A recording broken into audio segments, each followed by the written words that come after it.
Applying complex psychology to your novels. Do you have to study psychology in order to be a great writer? What about great writers themselves? What do they understand and know about psychology that you can learn and apply to your novels and become a great writer? We're going to be dealing with those questions and more, and we're starting right now. There are two worlds we live in, black and white and shades of gray. An amateur writer will write their novels as though it's just black and white. Everything is straightforward, and what you see is what you get. Whereas a successful writer who's been around for many years understands that novels and life is not about black and white. It is about shades of gray, the complexity of the human mind. Because what you see on the outside and what goes on the inside are two completely different things. And it seems as though successful writers understand this.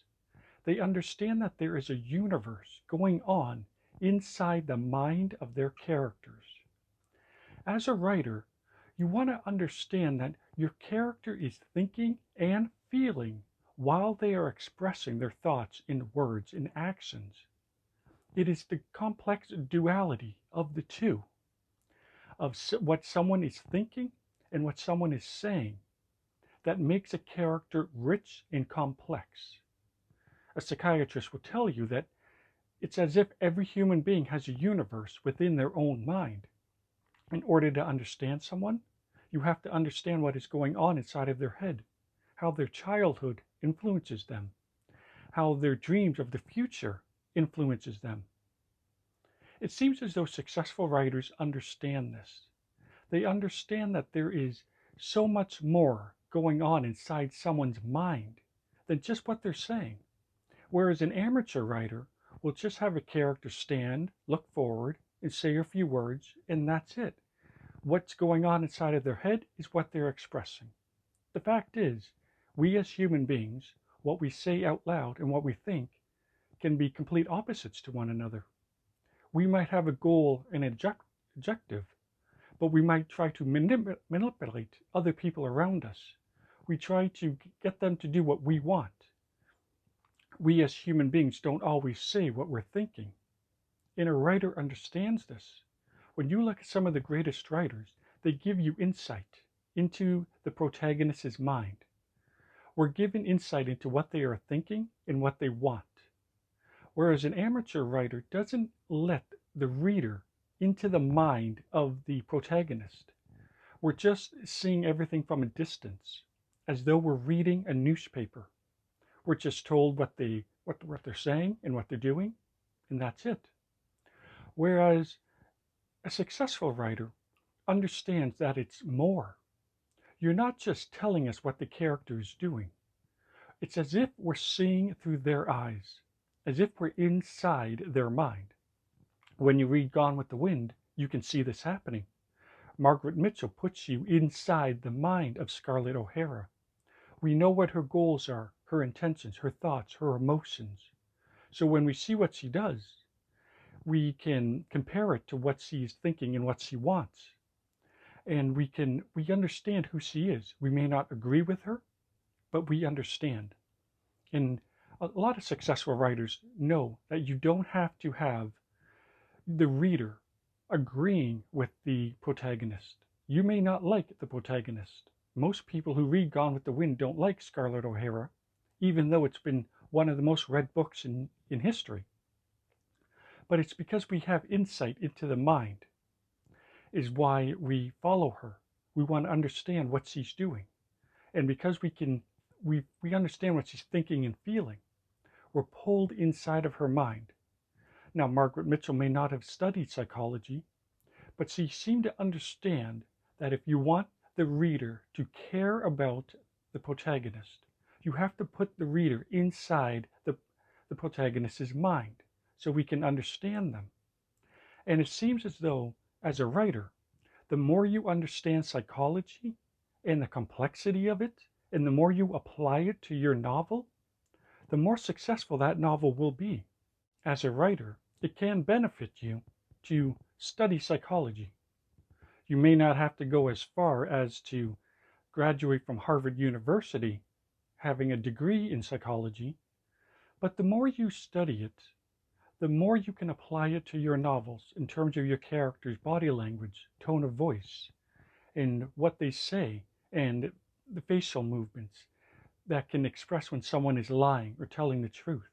The very subtleties in body language that you can apply to your characters into your novel that will give the reader insight that your average amateur writer leaves out. Because an amateur writer will just have everything straightforward. A character will just look at someone and clearly express what it is that they want. But the fact is, we as human beings don't always express what we want. We hide a lot of what we want in our minds.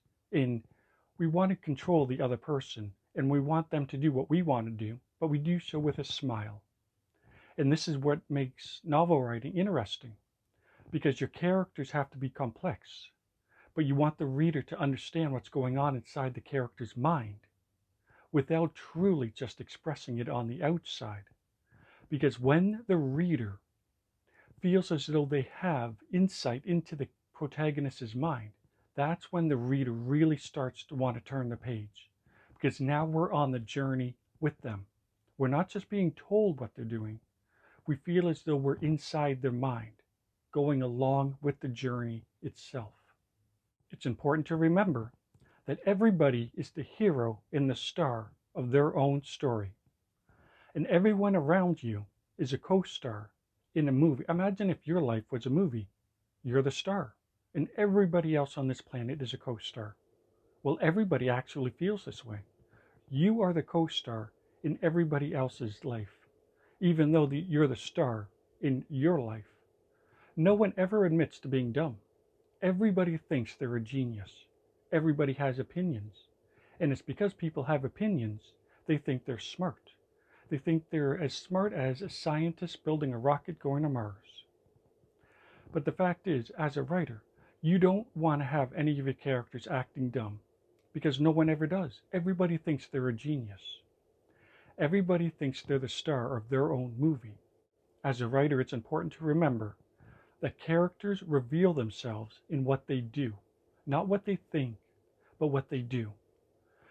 We live in a world where people think they're good in their minds, but they do bad things physically.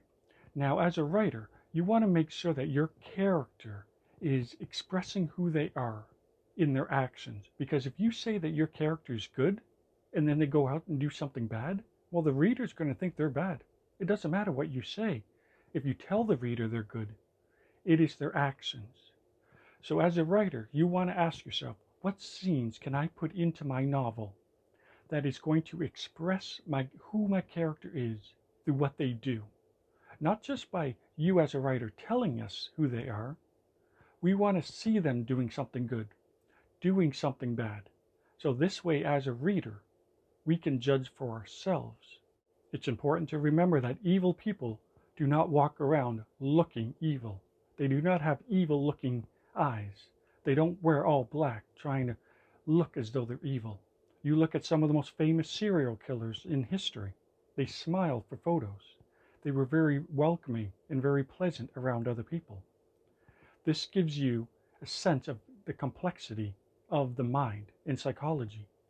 Because an amateur writer will have their villains looking evil, sounding evil, with evil looking eyes. But the fact is, that's what you would see in an amateur novel. In real life, bad people smile. They're able to be married, have friends, go to work, but yet they do bad things in the dark. As a writer, you want to make sure that your villains are complex. You want to make sure that they smile and that they're friendly, even though they do bad things. The more you study psychology, the more you can apply this to your novel. And you can apply real life characteristics of someone into your characters, instead of making them just black and white, having the good guy wearing the white hat and the bad guy wearing the black hat. We want to have the novel as shades of gray. The more complex your characters, the more the reader's going to want to turn the page.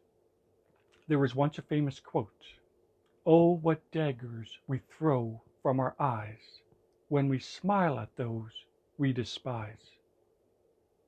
Now take a moment to think about that, because normally if someone doesn't like someone, they just look at them evil.